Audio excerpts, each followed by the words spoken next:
Hello everybody, welcome back to our Reset Info channel. In today's video, I'll show you how to use the Mindfulness Space on your XPeng vehicle.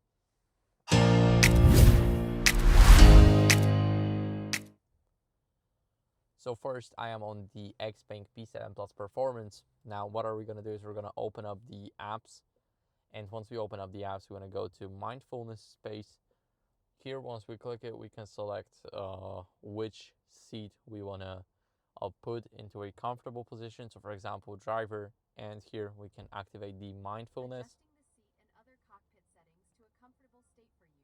As you guys can see, it is adjusting everything. Also, we get some sounds.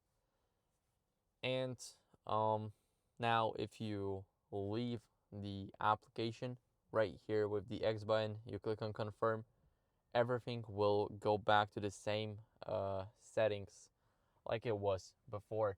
So you shouldn't be worried about it changing your seat positions or anything, because it will change it, but it will bring it back once the mindfulness session is over.